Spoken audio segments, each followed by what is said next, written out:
You're listening to WERA LP Arlington 96.7. Media on the Radio is a podcast that features conversations with media professionals. Everyone from creators of media to those who do the marketing and distribution. Today on the show we have Sue O'Hara from Henninger Media Services, and she comes on to talk about her experience as a producer. Check it out. So I took a compatibility quiz in high school in our guidance unit, and it told me I should either be a video producer or a lawyer. And the idea of a video producer sort of stuck in my head. I've always been a huge movie, TV fan. I went to school, and I didn't want to do film school because I felt like that might be limiting, and I'm like, who knows if I'm going to change my mind? Like, what am I going to want to do after 4 years of college? Who knows? So I did a double major in English and business. And then I really made sure that all of my extracurriculars were in some way related to entertainment. So I was the movie chair and then the president of our campus activities board. So I was reading contracts and dealing with the writers from musical acts that came to school and comedians, and setting up events and doing a lot of logistics and doing a lot of budgeting, which was all super relevant, and I still use those skills, which was really great. Business was great because it gave me like solid basics of accounting and marketing and a bunch of other things that I still sort of use and do. And English was writing. And I love writing, and that was always something I had a huge interest in. And so with all of those skills kind of cobbled together, I did an internship at the Virginia Film Office. I did some on-campus filming for like our Media Resource Center. I worked there in the summers. And like through all of them, I really kind of came through and said, yeah, I still would like to eventually be a video producer. So, what kind of experience do you have with cameras? Do you mainly just produce? I did I worked at Henninger, my current employer, for the first 4 years after school, and I was a project manager. So I did a lot of stuff with managing graphics projects and managing DVD projects, which at the time were a huge booming thing. And I did some marketing and blogging stuff, which kind of helped with the writing part of it, keeping that alive. And then I went and worked at Discovery Communications for 3 years in international licensing. And I was sort of the person where we'd have home video partners in Portugal trying to make Portuguese language DVDs for their audience. And I would be the one interfacing with the tech center to get them the right master, the right audio configuration, and all that kind of stuff. Ultimately, I went to GW's documentary center and did that 6-month program because I wanted some more hands-on experience with gear and audio and lighting. I ended up a writer-producer on the final project. So clearly, and that was something where you wrote down what you thought you'd be good at and what the teachers teachers wrote down what they thought you'd be good at, and they circled one and picked you for that, and everybody picked writer-producer. So I don't know about my skills. You have these and these other superpowers, things. and you just can't ignore them. Yeah, right? no, and so actually, I would say in the last 6 months, I've done I've made a big concerted effort to learn more about cameras and get my own little hands-on stuff. And I really haven't branched much out of still photography yet because I never in my life had even taken a still photography class. So I went to Norway and the Arctic Circle on like a trip this year, and I was like, I really want a good camera and I really want to know how to use it. So I actually bought this camera on the advice of a very good cameraman that I know and work with all the time, and I ended up doing I think it's Udemy, the online class. It was like a $10 online class, a photographer in the UK who did it, and it was wonderful. It gave me such a much more understanding of like what things mean, f-stops and aperture, all that type of terminology, which I knew functionally, but not hands-on. So that's it. I hope is to branch into being able to do small projects at first for friends of mine, like people that own a nonprofit that I support, and they can use more video content, but they really are startups. So those types of things are where I'm kind of trying to branch out. Since you have so much experience on the writing, producing side, how do you start that process, and how do you get to the point where when you write something that it's going to work? That it's achievable. Screen. Yeah. Well, I will say I've been super lucky to work with a lot of very seasoned professionals for a long time. And so I have a lot of sounding boards that I can kind of go to. And I do it all the time. Like I'll go to one of our senior editors, I'll go to a colorist, and I'll say, this is my plan. This is what the client gave me, and this is what they say they want to accomplish. And this is my plan. Tell me where my plan is falling apart. Or where I am not thinking of something that I should be thinking of. And that having those sort of mentors for folks with a lot of experience who can, and in different, very specialized departments has always really been a huge help to me.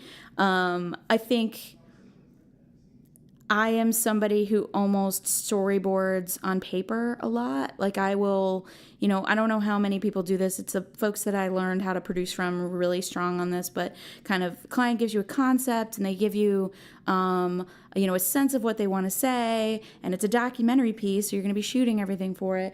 And I will I will write out the script and I will really try to flesh it out visually on paper as a shooting script so that I can get to the point where I'm like, I've got a really tight shooting, shot list going into the shoot. And at that point, I'll talk to my cameraman in advance and kind of give that overview to them and be like, is there anything you feel like we're missing here? It's a super collaborative process. I think it's one of the best things about this business and when doing this like professionally. And sometimes you can't ever underestimate the things that, on the day of the shoot turn out to be an amazing opportunity that's there to shoot. Or the things where you really wish you could shoot them and you can't. I was shooting a building recently. It's like an iconic building and it would be so great to get like a really great shot of it. And it had a huge banner on the front that was very specific to like right now. And so it's like, okay, we'll have to take a photo of that from some other time frame and make it work. You know what I mean? But I do try to spend a lot of time prepping and really knowing like, okay, if I say this, am I going to have something that like makes sense in this space? And I'm getting better at this. This is one of those things that I think just comes with time. But I was reading a script that a client had written, and it was a great script, so I didn't do too much to it.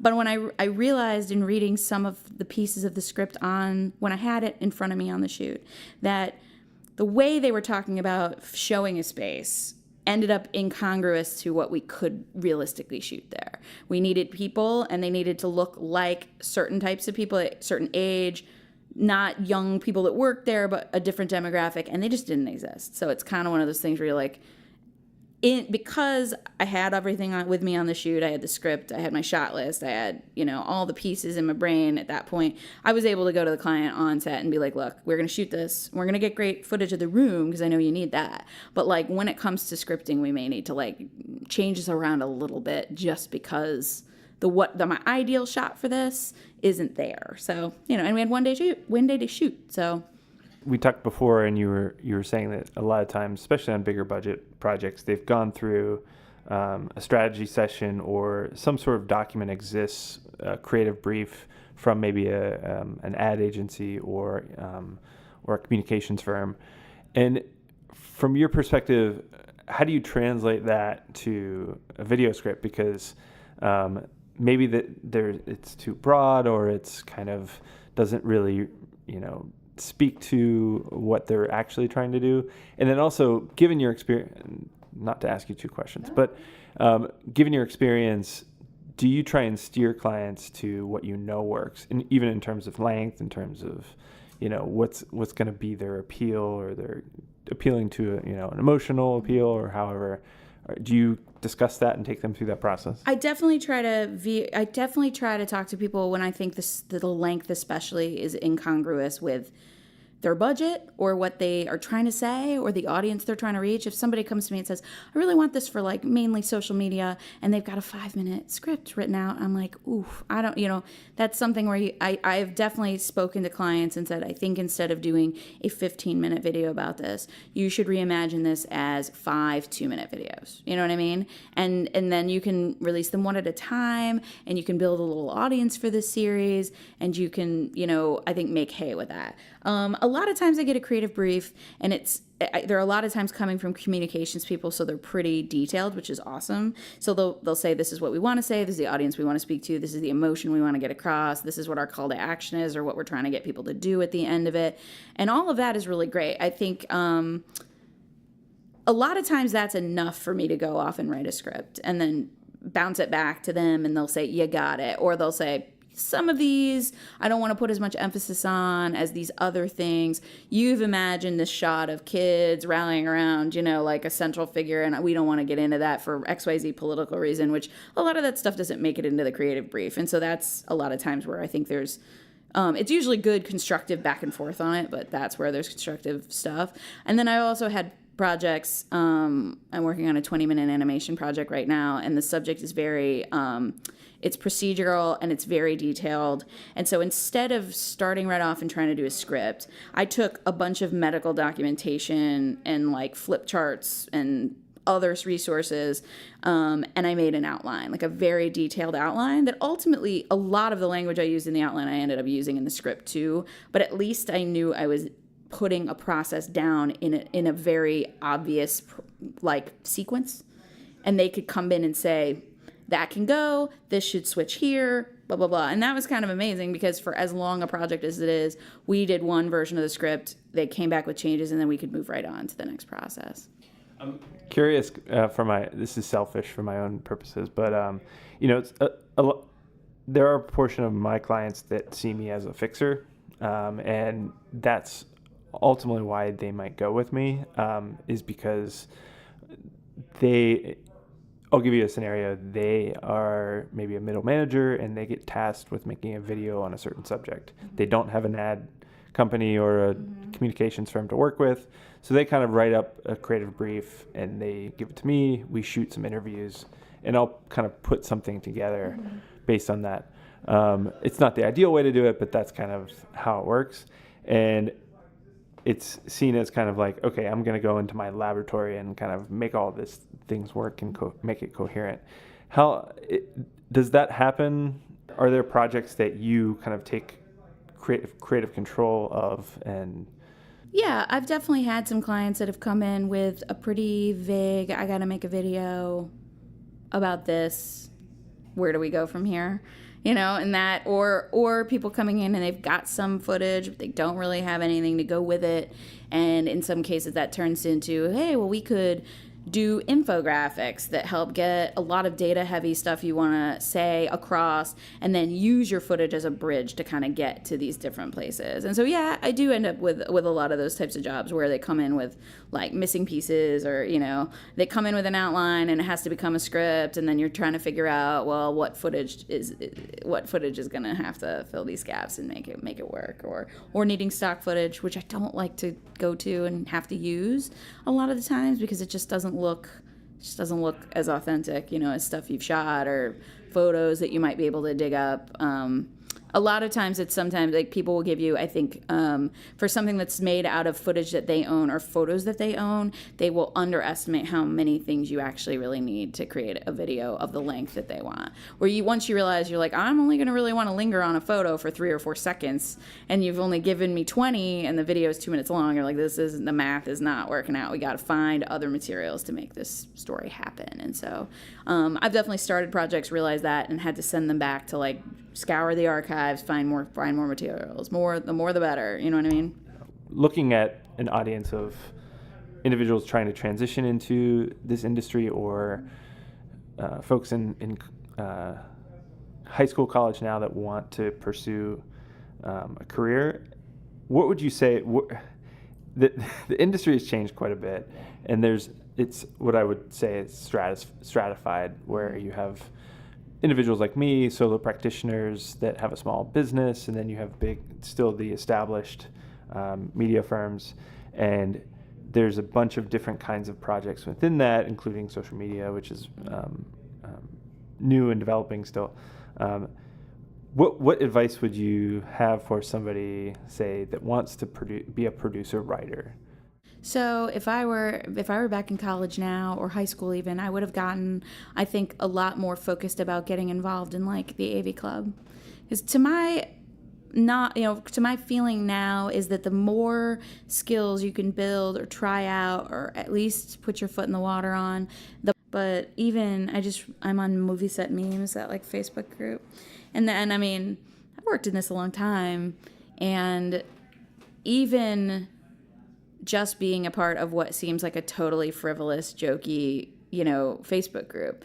There's terminology that comes up that I'm not familiar with necessarily because it's a mix of people that are independent people and people like me that are small creative shops doing documentary stuff and people that are on major feature films. And, what their challenge is not what my challenge is, but there is a shared vocabulary, which is kind of fun to learn through funny, silly memes. But also in one of those conversations, somebody mentioned a book called Strike the Baby, Kill the Blonde, and it's literally a book of just the slang terminology you might hear on a set. And I thought to myself, man, if I were a kid getting out of school and I just wanted to have do some PA work to see if production was right for me versus some other element of the job, reading a book like that would be incredible. You know what I mean? You'd be like, I'm not walking onto a set with no idea what somebody is asking for if they're talking about a pelican. You know what I mean? And can you describe what that is that you just referenced? I have not heard of that.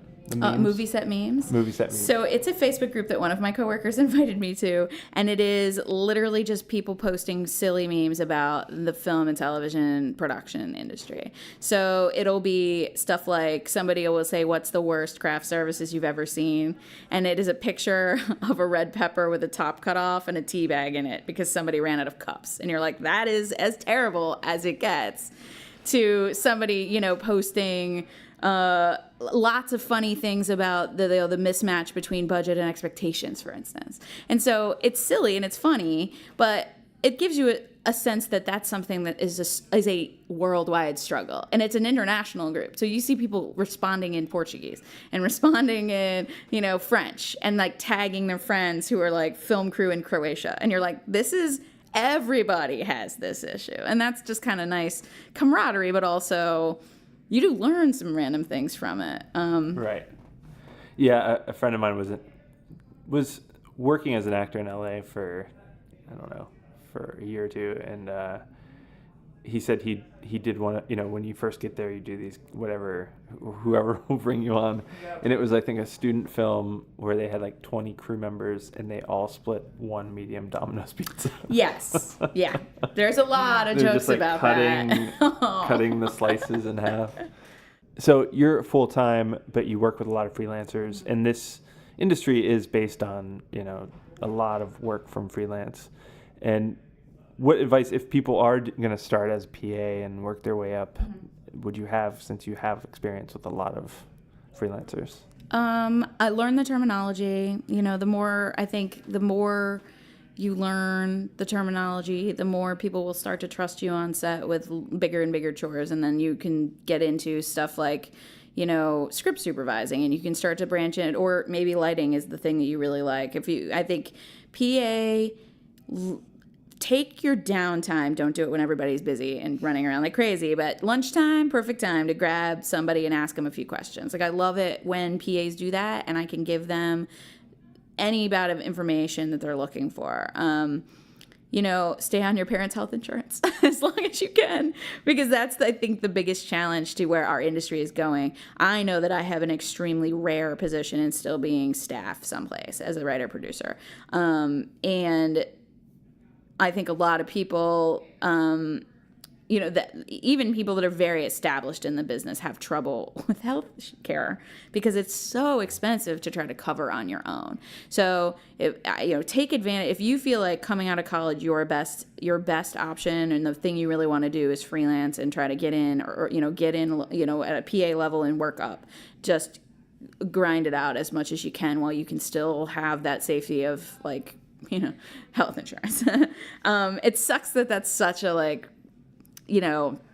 elephant in the room, but it is, unfortunately, and it's something you really got to think about. I have a friend who joined a union in Baltimore, and that's great. If you can get into the union eventually, you can get really great insurance, but you have to be in the union for a year before you can get on their insurance, and you have to be doing at least 40 days of union work a year. And that's a relatively decent hurdle in a city like Washington that doesn't have enormous amounts of union stuff, at least not to my knowledge. So you're really relying on stuff like Wonder Woman 2 coming here and hiring local. And going back to, do as much work as you can, network as much as you can, work on as many productions as you can, you get to know people. And then when they ask the grip, hey, I'm struggling to find PAs, you know anybody, and you're top of the list, you can really, I think, daisy chain your way into a lot of great opportunities that way. Before we started, we were talking about podcasts. Yeah. And, not to use jargon like brand positioning and things like that, but in real terms, what do you think clients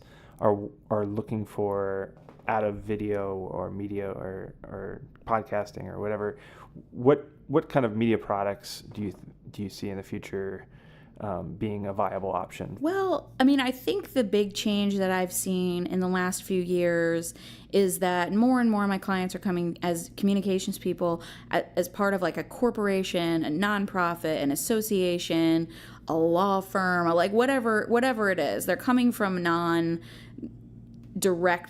the types of places you would used to think are the immediate pipeline to video jobs, the agencies necessarily, or like, broadcast stuff. And especially with Discovery leaving and a lot of the production companies here that do broadcast stuff for that suite of networks, that's a little shakier than I think it's been in the past. It's tough. It's a tough environment for that type of work. Thankfully, I think it's being backfilled by the enormous boom in things like nonprofits doing more. It used to be you'd have a nonprofit that wanted to do 1 5-minute video a year, and it was for their annual report or there was something like that. Fundraiser. And that's great. But if you lose that opportunity in that project, you don't win that job, you have a year before you can even really realistically expect to get another chance with them. And that's tough. And if they find somebody they really like and they work with them for 4 or 5 years, you're really locked out of the process. And I think now what I'm seeing is more organizations are building a more diverse portfolio of video providers. They've got their guy for podcasts. They got their agency for big stuff. They've got a lot of middle ground for people to come in and do the 30-second piece for a gala that's coming up, and to do the 1-minute piece for social media because they're launching a new initiative. Or they've got something really data heavy and they really want to do an animation. And so I think a lot of times now, instead of 1 5-minute video a year, they're doing they're doing 10 minutes of total video, and it's split up into a lot of different projects. And that's great. It gives a lot of opportunity to kind of get in with somebody and on one project and then broaden your way into doing more for them. Or there's just more little opportunities out there to widen your base of client, your client base essentially. And that's awesome. So I also think like there was a time when those organizations were doing video, but they didn't really care that much about how it looked. They were like, even if it's our founder speaking through to an iPhone, somebody comes to our website and it has video. If it has video, and all of our other organizations we work with don't, then we are ahead of the game, and that's great. And I went to the Mid-Atlantic Marketing Summit this year because I do a lot of work for Henninger on the marketing side as well. And absolutely every panel I went to mentioned how video is growing exponentially. Every organization is basically using it and needs it. They are stretched to the max trying to do it with their internal people. Because if you have one internal guy that's supposed to be writing and editing and shooting and producing, and he's out on the road shooting for 2 weeks, you're not getting anything else done. You know what I mean? Like realistically, you have only so many hours in the day. And if you're doing one function, you're not doing those 4 others. So I think that's the great news, is that, there's a lot of diversity of opportunities and a lot more organizations needing video, and they're needing it to be a little cut above in terms of quality now. It can't be slapped together, bad audio, like any of those things are kind of out the door now, which is wonderful. That's great news. Well, great. I really appreciate you coming on to talk about this, and people that are listening got a lot of great advice, so really appreciate it. Well, thanks for having me. It was fun.